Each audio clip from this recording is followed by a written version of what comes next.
The Entrepreneur's Library, episode 111. Welcome to the Entrepreneur's Library, the only book-centric podcast that reviews all the top-selling business books and shares authors' perspective firsthand. This is your resource to finding the next great book that will enable you to grow personally and professionally. Welcome your host, Wade Danielson. Thank you for joining us on the Entrepreneur's Library. Today we have MJ Gottlieb, author of How to Ruin a Business Without Really Trying: What Every Entrepreneur Should Not Do When Running a Business. And if you would like an opportunity to win this book today, just visit the elpodcast.com and become a VIP. So without further ado, let's jump into the interview. Welcome, MJ, and thank you for joining us on the Entrepreneur's Library. Thank you. Thanks for having me. Will you take just a moment to introduce yourself and tell us just a little bit about you personally? Sure. I've been typically in the offline business for about 20 years, having owned and operated 5 fashion brands since 1991. The last one up until 2007. And then recently wrote a book about all the mistakes that I made, in hopes that aspiring entrepreneurs can actually learn from those mistakes so they don't go through some of the entrepreneurial pains that I did. So thank you for sharing that. Now let's jump right into that book that you just mentioned, How to Ruin a Business Without Trying, which was actually just made available not too long ago for purchase, actually October 7th, 2014. And MJ, we're going to move quickly, but we're going to cover the top questions that our listener/reader would like to get answered. And the first one is, what was the inspiration behind writing this book?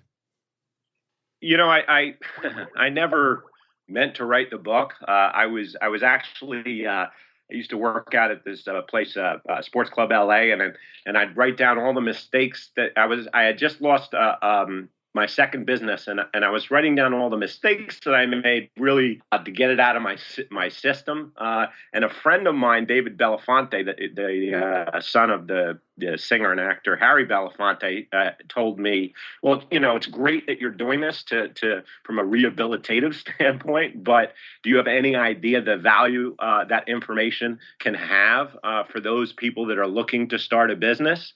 And he said, you know, call it everything what not to do when running a business.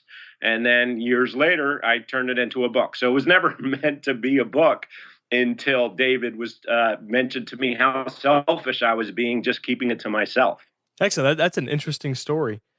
So, MJ, there's a ton of books that come out every single month. And this next question is really an opportunity to differentiate yourself or put your head above the crowd. So what makes your book different from others regarding the same or similar topic? Well, I think that most of the books that are out there tell people what to do. I believe that this is really the first book that tells people what not to do.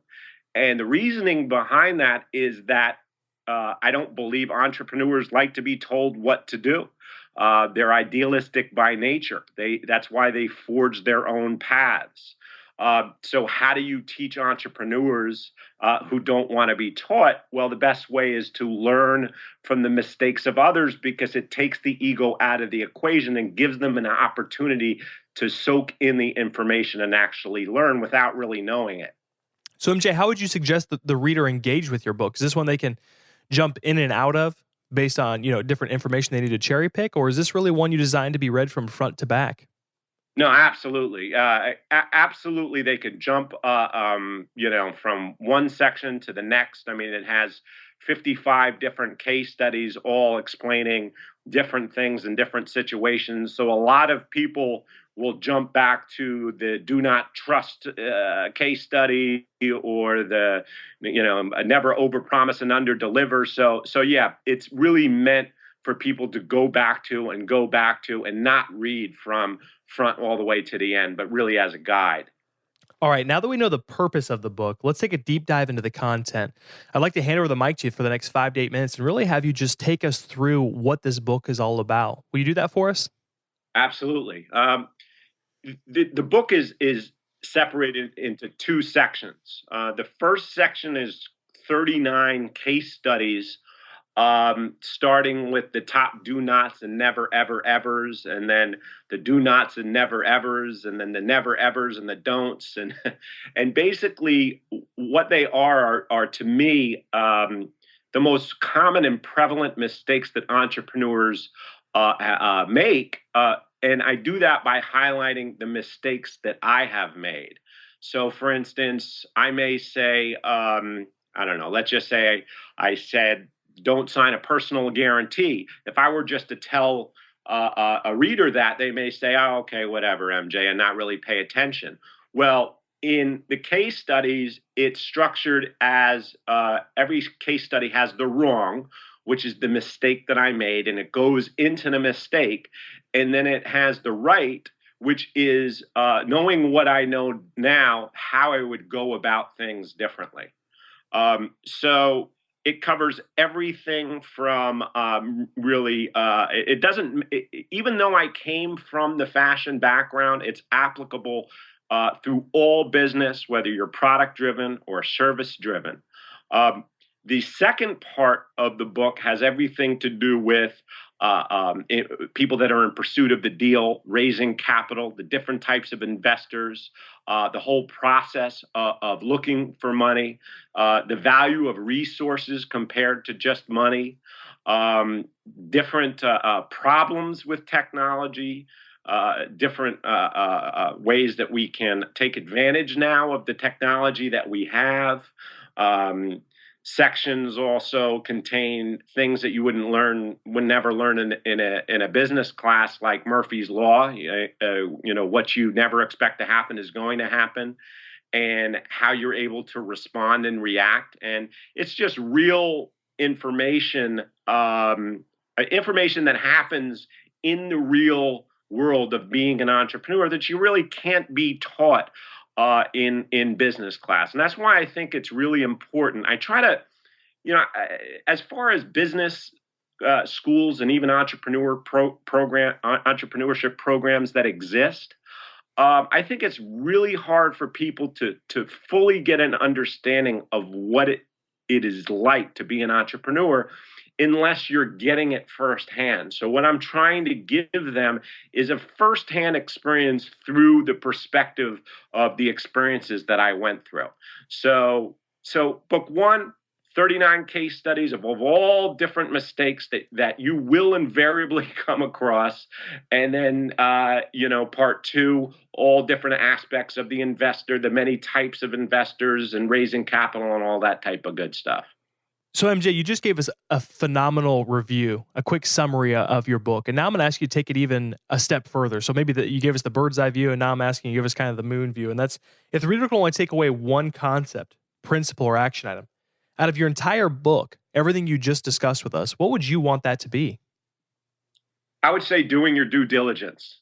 I think that doing your due diligence is one of the most recurring themes of the book. And when I say that, I mean it in so many different ways. Like, we have had people that have slapped down a $5 million order on our desk, and we get all excited only to realize that the person really doesn't have the ability to give us an order for $5 million.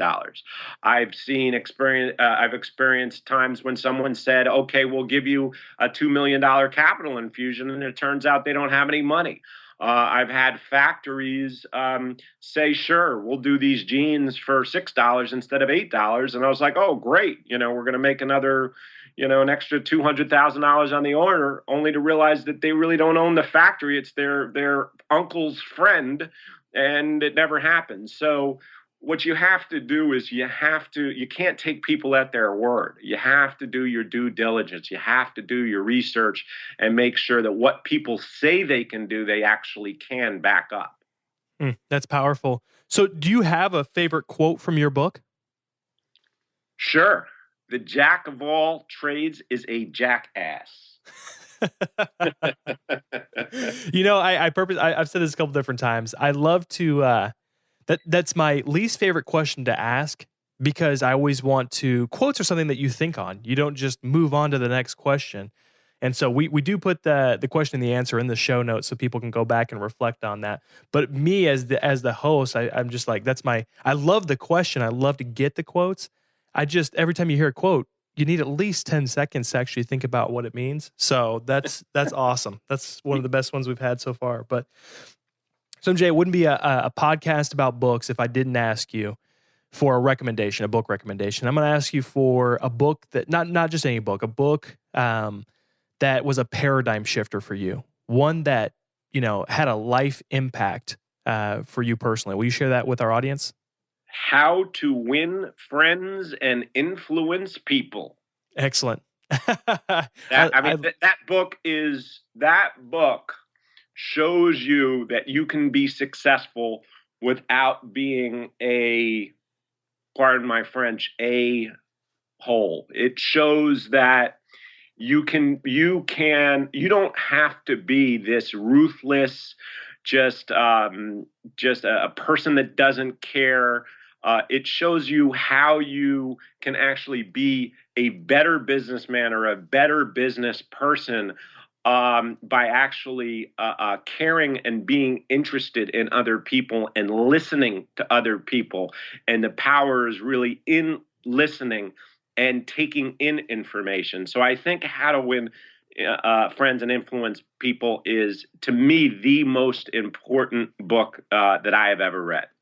Excellent recommendation. That one, even if someone recommended that, we're on 111 episodes, and we've only got that one, maybe 3 times or so, but I never get tired of hearing it because I agree with you. I think it's a phenomenal book. It's one of those, there's a couple books that I think almost I need to read every single year, and that's one of them, because you can lose grasp of what you just said, that you don't have to be an a-hole in order to work with people and get things done. And sometimes it feels like you do have to be.